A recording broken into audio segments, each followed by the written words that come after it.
धनु लग्न एक द्विस्वभावीय लग्न है। द्विस्वभावीय लग्न का अर्थ समझना आवश्यक है। आप देखें कि जिस लग्न की हम आज चर्चा कर रहे हैं और शनिदेव की स्थितियों की 12 ही भावों में चर्चा कर रहे हैं, शुरुआत का क्रम आज धनु लग्न के साथ में चलने वाला होगा। द्विस्वभावीय लग्न का आशय ये होता है कि इस लग्न के जातक में एक फ्लेक्सिबिलिटी रहती है, कहाँ खुद को रफ्तार देनी है और कहाँ बहुत ज़्यादा रुक कर चलना है, कहाँ किसी व्यक्ति विशेष के साथ एक्सेप्टेबिलिटी को बढ़ाना है तो कहाँ खुद को पूरे तरीके से संकुचित करके रखना है। ये सारे ही गुणधर्म यहाँ मौजूद रहते हैं। और देव गुरु बृहस्पति जो कि वृद्ध ग्रह हैं, ज्ञान के अधिपति हैं और साथ ही साथ में जो स्वयं के भीतर बुद्धि और विवेक से मार्ग प्रदर्शित होते हैं, उन सब का आधिपत्य भी देव गुरु के पास में रहता है। जब ऐसे ग्रह प्रधान लग्न की पोजीशन हो और शनिदेव जो कि देव गुरु बृहस्पति से समगत स्थितियों में रहते हैं, स्पष्ट तौर पर यह स्मृतियों में रखने की आवश्यकता है कि पूर्ण रूपेण शत्रुता नहीं है, यहाँ समगत पोजीशंस है। तो जब धनु लग्न की कुंडली हो और सेकंड और थर्ड हाउस की पोजीशंस यानी कि 2 मारक भावों का आधिपत्य जब शनिदेव के पास में हो और साथ ही साथ में ये कहना पूर्णता नहीं होगी कि सिर्फ मारक भावों का आधिपत्य है, यहाँ धन भाव का आधिपत्य भी हो जाता है, यहाँ पराक्रम भाव का आधिपत्य भी हो जाता है। भाइयों के साथ जो संबंध चलते हैं, जीवन की महत्वाकांक्षाएं होती है, साहस है, धैर्य है, ये सब कुछ थर्ड हाउस से। तो वहीं वाणी में किस तरह का एक तरह से सामंजस्य स्थापित रहेगा, ये सब कुछ सेकंड हाउस से देखने को मिलता है। आप एक विशेषता सेकंड हाउस की देखते हैं जिसकी चर्चा मैंने पहले भी की है कि ये भाव पणफर की श्रेणी में आता है, एक तरह से स्वतंत्र भाव की इसको संज्ञा दी जा सकती है। वजह इसके पीछे यह है कि ये न तो उपचय है, न केंद्र है, न त्रिकोण है, न ही त्रिक भाव की स्थितियों के साथ में चलायमान है। तो फलाफल में लिक्विडिटी की पोजीशंस का एक तरह से आरोहण बहुत ज़्यादा रहता है। हम इस एक विशेषक पोजीशन की चर्चा इसलिए कर रहे हैं कि जब भी शनिदेव की 12 ही भावों में स्थितियों को देखेंगे तो उनका इन दोनों ही भावों से संबंध क्या बन रहा है, ये भी कैलकुलेट करना आवश्यक हो जाता है। जैसे कि धनु लग्न में द्वितीय त्रिकोण के अंदर यानी कि पंचम भाव में शनिदेव नीचस्थ स्थितियों में आ जाते हैं। एक भाव से 4-10 रख रहे हैं, एक भाव से 3-11 रख रहे हैं। अब सिर्फ ये नहीं कहा जा सकता है कि पंचम भाव में नीचस्थ हैं तो शिक्षा, संतान, आकस्मिक धन लाभ, ये सारी ही पोजीशंस नेगेटिव होकर रह गई, किंतु इनका संबंध इन दोनों ही भावों से कैसा है ये भी जानने और समझने योग्य स्थिति रहती है। इसी वजह से हमने ये चर्चा आपके सम्मुख रखी। अब शुरुआत करते हैं लग्न के साथ में। आप देखें कि द्विस्वभावीय लग्न में लग्नगत स्थितियों के भीतर अगर शनिदेव विराजमान हो जाते हैं तो सबसे पहले व्यक्ति की जो ये एक्सेप्टेबिलिटी की पोजीशन है उसको लो करते हैं। जो निर्णय के अंदर व्यक्ति एक त्वरित गति दिखाता है, खुद की कैलकुलेशंस के ऊपर, एक्सपीरियंस और नॉलेज के ऊपर जब पूरा विश्वास करके कोई निर्णय लेने की ओर अग्रसर होता है तो वहां पर भी शनिदेव व्यक्ति को रोकते हैं कि एक बार अभी और गहराई से सोचने और समझने की रिक्वायरमेंट है। किसी भी व्यक्ति पर विश्वास करने में ऐसा इंसान बहुत ज़्यादा समय लगाता है, एक टाइम कंज्यूमिंग प्रोसेस लेता है। कई बार जो कामकाज होते हैं इसी वजह से हाथ से फिसलते भी हैं कि बहुत ज़्यादा सोचा, बहुत ज़्यादा एनालाइज किया, तब तक वो कार्य किसी और व्यक्ति के हाथ में चला गया। किंतु अंततोगत्वा जो भी कार्य मिलता है उसमें एक ठोस गति रहती है। व्यापारिक जीवन के अंदर अनुभव को सम्मिलित करके चलना और वहीं पर लेट लतीफ़ी के साथ में किसी भी टेक्नोलॉजी को यूसेज के अंदर लेकर आना। जब पूरी दुनिया किसी तकनीक को स्वीकार कर चुकी उसके बाद में ऐसा व्यक्ति उसको जोड़ने में सक्षम और समर्थ हो पाता है, ये भी एक महत्वपूर्ण गुणधर्म यहाँ पर रहता है।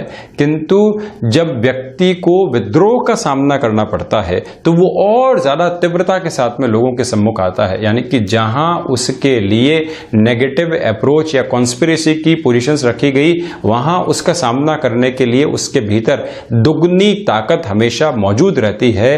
तो वहीं किस कार्य की ओर जाना है, किस तरह से जाना है, उसकी रूपरेखा डिसाइड किए बिना व्यक्ति आगे नहीं बढ़ता। ये भी एक महत्वपूर्ण तथ्यात्मक स्थिति रहती है। भाइयों से वैचारिक मतभेद, तो वहीं पर जो संतान पक्ष है उसके साथ में भी कहीं ना कहीं क्लैशेस की एक पोजीशन निरंतर तौर के ऊपर निकल कर आती है। ऐसा व्यक्ति अपनी जो स्थितियां हैं उसको बारंबार बताने में बहुत ज़्यादा विश्वास करता है। जो अचीव किया है उसका बखान करने की प्रवृत्तियां उसके भीतर आती है।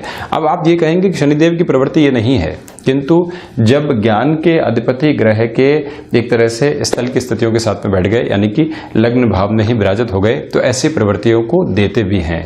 ये एक प्रमुख गुणधर्म है यहाँ। तो वहीं सेकंड हाउस में आप देखिए कि जब स्वराशि स्थान में विराजित हो गए, वाणी के साथ जुड़े हुए कामकाज के अंदर एक स्पष्ट सोच देते हैं। कुटुंबी जनों के साथ में कई बार हल्की फुल्की तलखियां निकल कर आती है। तो वहीं जो धनागमन की संभावनाएं होती है वो समय दर समय परिवर्तित होती रहती है। उसके फ्लो के अंदर एक तरह से एक सिमेट्री एस्टेब्लिश नहीं रहती, चेंजेस आते रहते हैं। कभी व्यक्ति बहुत रफ्तार के साथ में अर्निंग करता है तो कभी बिल्कुल शिथिल हो जाता है। ये यहाँ की एक बहुत मेजर कैलकुलेशन यहाँ धनु लग्न की कुंडली के भीतर सामने आती है। किंतु जो एक मानसिक सुख की स्थितियां हैं वो उम्र के एक दर्जे के साथ, यानी कि एक पड़ाव के साथ बहुत आसानी से मिलती है। व्यक्ति लेटर सोनर एज के अंदर भले ही पूरा विश्व भ्रमण कर ले, भले ही अलग अलग शहरों के भीतर रह ले, किंतु अंततोगत्वा अपनी जो नेटिव प्लेस है उसके आसपास सेटल होने की ओर भी जाता है। वो भूमि उसको बहुत अधिक लालायित भी करने वाली रहती है। ये भी एक नैसर्गिक स्थिति है। तो वहीं कई बार उसके रुपए पैसे की जो स्थितियां हैं वो कोर्ट कचहरी संबंधित मामलात के साथ में भी उलझी रहती है। जो भी कामकाज बिजनेस पार्टनरशिप के अंदर किया उसके अंदर भी कहीं न कहीं वाद विवाद आते रहते हैं। किंतु ऐसा व्यक्ति ऐसी स्थितियों से ही बहुत ज़्यादा मजबूत होता है और अपनी जीवनचर्या को आगे बढ़ाने वाला भी हो जाता है। पराक्रम भाव में शनिदेव जहां मूल त्रिकोणस्थ स्थितियों में आ गए, आप यहाँ देखिए कि इस हाउस की एक बहुत बड़ी विशेषता है। व्यक्ति अगर कंस्ट्रक्शन के कामकाज के साथ में जुड़ जाए, व्यक्ति अगर ऑयल संबंधी कामकाज या फिर बुध की पोजीशन ऐसी कुंडली में बेटर हो और कमिश्निंग संबंधी वर्क फ्रेम के अंदर जुड़ जाए, तो उसकी कैलकुलेशंस बहुत फास्ट होती है। उसकी अप्रोच में जो चेंजिंग की पोजीशन होती है वो बहुत तेज होती है और ऐसे समय उसका भाग्य भी बहुत ज़्यादा साथ देने वाला हो जाता है। ये भी एक स्वाभाविक गुणधर्म यहाँ सम्मुख निकल कर आता हुआ दिखाई देता है। तो ये भी आप गौर करिएगा दूसरे लेवल के ऊपर कि जो आध्यात्मिक चिंतन है ऐसे व्यक्ति का वो निरंतर बढ़ता है। और जो भले ही संतान पक्ष हो, गृहस्थ पक्ष हो, मित्र हो, भाई हो, उनके बारे में भी उसकी विचारधारा लगातार परिवर्तित होती रहती है। आज उनके बारे में क्या सोचेगा, कल उनके बारे में क्या सोचेगा। इसी वजह से डिस्टर्बेंसेस भी क्रिएट होते हैं लाइफ के अंदर। छोटी छोटी बातों की वजह से जो परेशानियां निकल कर आती है वो भी इसी वजह से यहां दिखाई देती है। तो इस बारे में जरूर व्यक्ति को गौर करना चाहिए। चतुर्थ भाव जब शनिदेव यहां विराजमान हो गए तो व्यक्ति को सर्वप्रथम अपने ज्ञान के ऊपर एक हल्का फुल्का अहम आने लगता है। अब इस अहम की स्थिति का आशय क्या है ये और गहराई के साथ में समझते हैं। व्यक्ति ने जो भी अनुभव लिया, जो भी हासिल किया, उसके ऊपर उसकी जो एक तरह से ईगो होती है वो बहुत ज़्यादा एस्टेब्लिश हो जाती है। कोई उसको हर्ट करे तो बड़ी ही परेशानियों के साथ में व्यक्ति आ जाता है। माता स्थान के साथ में डोमिनेट करके चलना, जो अचीव किया नेटिव प्लेस के साथ में उसका बखान करना और उसकी डोमिनेशन को अपने साथ में रखना, ये भी एक नैसर्गिक गुणधर्म ऐसे व्यक्ति का होता है। किंतु अगर स्टील संबंधी कामकाज के साथ में, बिल्डिंग मटेरियल आइटम संबंधी कार्य विशेषज्ञ के साथ में या फिर कोई भी कॉन्ट्रैक्ट संबंधी बिजनेस हो उसके साथ में व्यक्ति जुड़ गया तो अपने नाम के सुरों को बहुत अच्छे से स्थापित भी कर पाता है। ये भी एक प्रमुख यहाँ का गुण धर्म मात्र है। एक और बात यहाँ स्मृतियों में रखने लायक रहती है कि ऐसा व्यक्ति मातृभक्त होता है। अब ये बड़ी ही अलग सी बात है। आप देखिए कि शनिदेव जो चतुर्थ में विराजित हुए, केतु के बारे में तो कहा ही जाता है, किंतु शनिदेव की स्थितियों के बारे में ऐसा क्यों कहा जाता है, वो ये है कि जब बृहस्पति के राशि स्थान में विराजमान हो गए तो व्यक्ति जहां से भी उसकी रूट्स जुड़ी होती है उससे बहुत ज्यादा गहरे से जुड़ाव महसूस करता है और अंततोगत्वा जो जीवन जैसे जैसे आगे बढ़ता है उसके ऐसे रिश्तों के साथ में, और सबसे प्रमुख जहां ममत्व की छांव है वहां से बहुत गहराई से व्यक्ति जुड़कर अपने जीवन को आगे बढ़ाता है और नए सरोकार भी दे पाता है। ये एक प्रमुख गुण है। किंतु पिता के साथ में कई बार तकरार की स्थितियां आती है और कई बार फाइनेंशियल कैलकुलेशन की वजह से भी ऐसी तकरार दिखाई देती है, क्योंकि दशम भाव बुध का राशि स्थान हो गया और बुध जो है यहाँ आप अगर देखते हैं तो जो भी लिक्विडिटी संबंधी, फाइनेंस संबंधी पोजीशंस होती है उसके आधिपत्य रखने वाले ग्रह हो जाते हैं। पंचम भाव, अब धनु लग्न की कुंडली में ये गौर करने लायक बात हो जाती है कि पंचम भाव शनिदेव का एक तरह से नीचस्थ राशि स्थान हो जाता है। व्यक्ति अपनी क्षमताओं का आकलन बहुत अच्छे से नहीं कर पाता। अगर आपकी भी धनु लग्न की कुंडली है और आप क्लोजली ऑब्जर्व करेंगे कि पंचम भाव में अगर शनिदेव नीचस्थ विराजमान है, वक्री नहीं है, तो जो भी जीवन में निर्णायक मौके आए वहां एक पछतावा रह गया और साथ ही साथ में आकस्मिक धन लाभ के कई मौके आए, लोगों ने जुड़ने के लिए प्रेरित किया किंतु हम खुद को संकुचित करके बैठ गए। वहीं पर जो भाषाओं की जानकारी थी वो दूसरे लोगों से बहुत अधिक थी, जो मैथमेटिकल कैलकुलेशन होती है वो दूसरे लोगों से कई हद तक तीव्रगामी थी, किंतु सेल्फ डाउट ने ऐसा घेर के रखा कि हम जीवन को एक नई आशा के साथ में चलाने में सक्षम नहीं हो पाए। तो ये सारी ही स्थितियां यहां पर ऐसी नेगेटिविटी को क्रिएट करने वाली हो जाती है जिससे कहीं ना कहीं व्यक्ति को बचना चाहिए। किंतु जब अपनी दोनों ही राशियों के साथ में 3, 11 और 4, 10 बन रहा हो तो ये भी ध्यान रखना चाहिए कि व्यक्ति को कहीं ना कहीं एक फाइनेंशियल सपोर्ट भी मिलता है, उसके पराक्रम के भीतर कमी नहीं आ पाती। गृहस्थ जीवन का जो संबल मिलना चाहिए और उसकी वजह से जीवन के अंदर जो स्थायित्व आना चाहिए वो भी पुरजोर तरीके से आता हुआ दिखाई देता है। वजह यह है कि शनिदेव की जो तीसरी दृष्टि है वो हो जाती है गृहस्थ भाव पर, लाभ को देखने वाले हो जाते हैं, स्वराशि स्थान को देखने वाले हो जाते हैं। और जब ये पोजीशन इनकी तीनों ही दृष्टियों के साथ में जुड़ रही हो, भावों के साथ में 3, 11 और 4, 10 बन रहा हो, तो ऐसा व्यक्ति गृहस्थ जीवन से बहुत अधिक सपोर्ट पाता है और उसी सपोर्ट की वजह से अपने जीवन को भी बहुत अच्छे से आगे बढ़ा पाता है। किंतु संतान पक्ष का विद्रोह पूरे जीवन सहन करना होता है, ये भी एक प्रमुख प्रवृत्ति रहती है। 6th हाउस के अंदर जब शनिदेव विराजमान हो गए तो आप ये देखिए कि एक तो यूरिन इन्फेक्शन प्रॉन जो पोजीशंस रहती है उसमें बहुत ज़्यादा दिक्कत परेशानियां निकल कर आती है। साथ ही साथ में जो बृहस्पति से जुड़ा हुआ आंतों संबंधित रोग है वो शनिदेव की इस स्थिति पर भी कई बार परेशानियों को क्रिएट करने वाला हो जाता है।